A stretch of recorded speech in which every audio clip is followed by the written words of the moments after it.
Well, it all started on this show, didn't it? With this remark by this Democrat. I hope this doesn't become President Obama's Katrina's moment. I'm sure that President Bush thought the same thing, that he could just look at everything from up in the sky, and that he owned it for a long time. So I hope this doesn't become the Katrina moment for President Obama, saying that he doesn't need to come to the border. He's got company. More Democrats putting the pressure on, but will it be enough for the president to change his mind right about now? Because we're about to find out right about now. Welcome, everyone. I'm V.A Cavuto, and President Obama traveling to Dallas as we speak. He'll be touching down in about an hour. The border crisis from where he'll be, 450 to 500 miles. Then it's off to Austin for a big fundraiser that's about 300 miles away from the border. Far away from where thousands of children are packing immigration detention facilities. Ed Henry in Dallas on what he's hearing about what the president might be planning. Ed.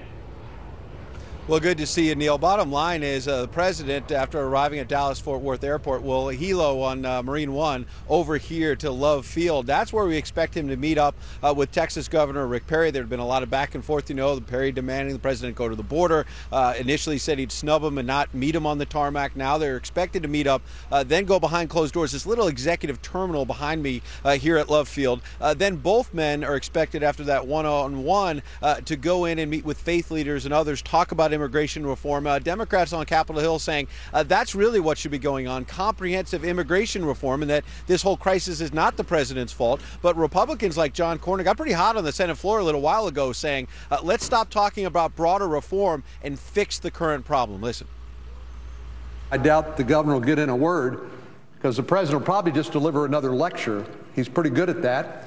But that's 500 miles from where the problem is. How can you have a humanitarian crisis, as the White House has called this, and not want to go see it for yourself? Maybe you'll actually learn something. The process is what is the bottleneck. The administration has been enforcing the law. This is not a case of a lack of enforcement. Democrats also saying the president right away needs that $3.7 billion in emergency funding to deal with this crisis, but that bill already facing some turbulence on the Hill. Speaker John Boehner, other Republican leaders saying they want to take a close look at it. They think it's missing a lot of pieces to secure the border. The other interesting thing, you see this photo, the president last night when he was in Colorado, he had a speech on the economy, did some fundraising. He went to a bar with the governor of Colorado, played a little bit of pool. These photos going a little viral as the president playing pool, having a little bit of fun as this crisis continues, and the White House continues to say they see no need for the president to go down and look at the border himself. Neil? Ed Henry, thank you. Well, now to the other crisis brewing. That's the VA scandal. Veterans and whistleblowers are still trying to get answers and taking their case to Capitol Hill. In front of close to 300 individuals, I was labeled a rat. I was labeled the person who ratted out this person. The VA, in my opinion, has routinely intimidated any employee who brings forth information that is contrary to the public image that the VA wishes to project. I do not think that the chief of staff or the chief of mental health, who just threatened me 2 weeks ago, has any concern about their position being threatened in any manner. I can tell you that whistleblowers who shared information with me to take to the committee are scared to cooperate. All right, one of those whistleblowers with me now. He has generated more emails than most guests do in the history of this show. Scott Davis, a program specialist for the VA in Atlanta. Very brave guy. Scott, you say that there would be no retaliation if the VA did just one thing. What would that be? That would be, Neil, is to make bad managers at VA and other government agencies pay their own legal fees. I mean, it's ridiculous. People get to expose the government to liable situations and litigation and then be able to pass the bill on to taxpayers. So in whistleblowers' case, do you pay your legal fees or whatever you incur? Are you on your own? What? I will tell you that I now have to take money out of my savings to pay an attorney to go after people like Ms. Williams, who leaked my whistleblower complaint, people like Mr. Matkovsky, people like Ms. Harbin. You know, Scott, what I didn't understand, and you were very gracious in going through my line of ignorant questions here, but we do have these whistleblower laws, and we are supposed to protect guys like you who pass along information about things that are bad going on within a government agency.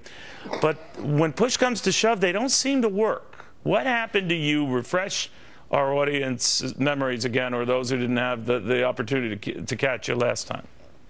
I sent a whistleblower complaint to White House Deputy Chief of Staff Rob Neighbors. Somehow that got leaked to my manager, Sherry Williams, who contacted me, or said she was contacting me on behalf of Mr. Neighbors and Acting Secretary Gibson. She then took action to change my position description, change the time I'm supposed to work, to show up to work, as well as make herself my direct supervisor. Now, we've heard stories about Was she your supervisor before, Scott? Did you go over her head? Or did you go over her head deliberately? What? No, I actually reported to another manager who was supporting me because she knew that what the managers at VA were doing to me was wrong. Well, apparently they didn't like that, so they just drew up a new org chart to say, well, you no longer report to the manager who's supporting your whistleblower complaint. You're going to have to report to a manager who's going to help us go after you. You know, Scott, it's outside your area, but I did want to pass this along. A border agent, a whistleblower, I guess, who was alerting his authorities and those over him, look, we're going to have possibly some real health issues here with all of these refugees coming in, these kids, typhoid diseases and the like, and he too was getting slapped down. He too was getting ignored. He too was getting shut out. He too was threatened. What do you make of that?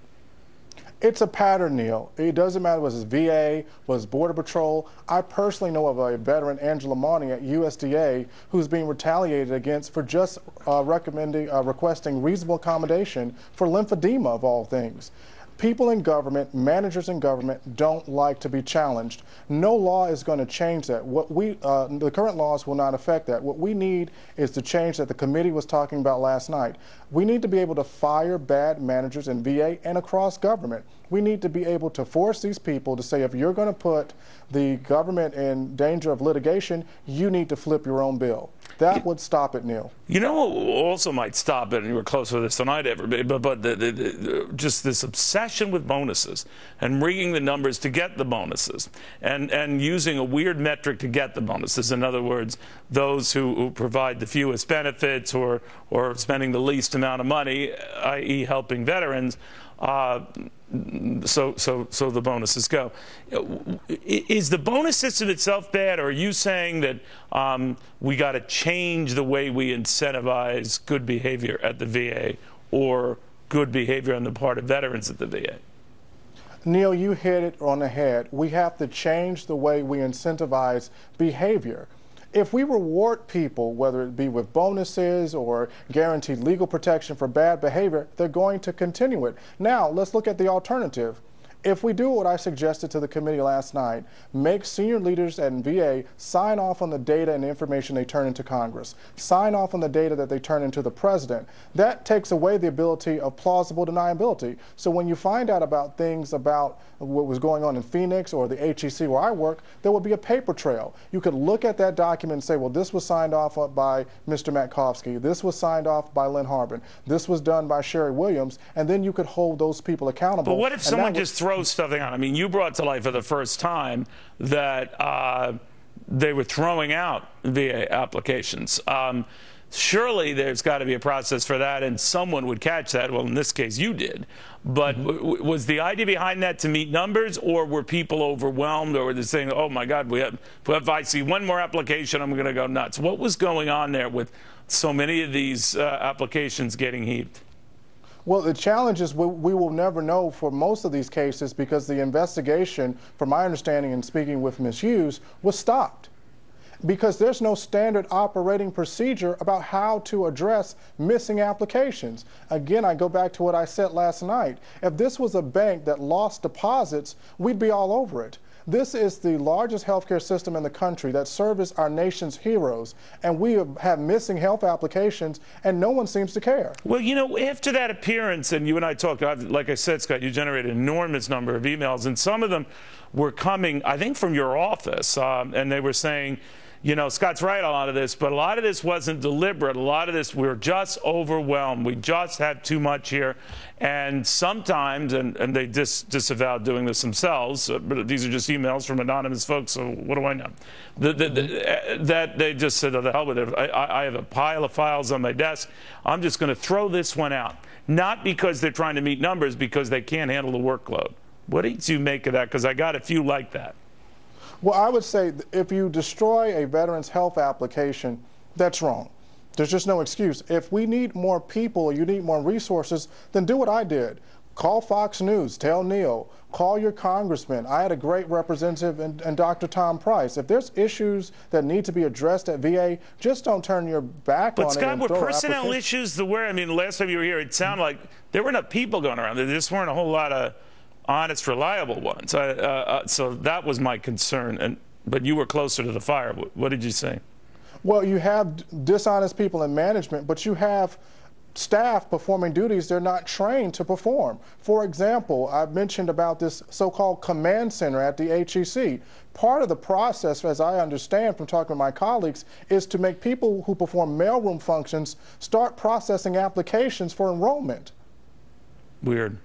Now what I'm going to ask you is, this fellow is going to be coming in ostensibly to bang heads at the VA, but Robert McDonald will not have that power right away.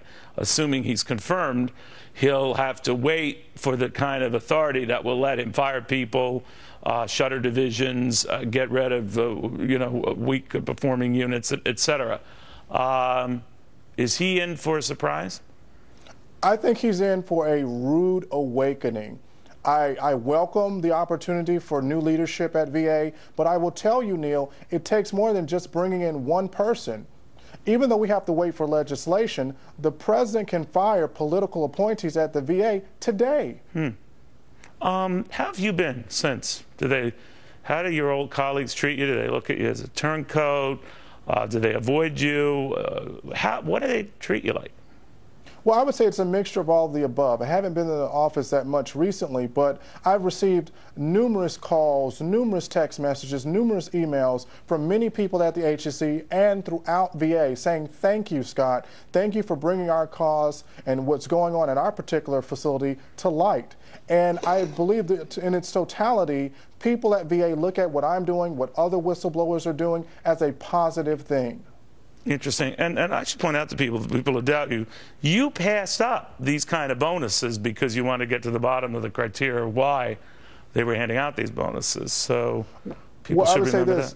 Go ahead. I just want, because they will try to discredit you. I had the opportunity to stop all this by going to OPM and demanding a desk audit, which would force VA to pay me for all the work that they've done and push for back pay.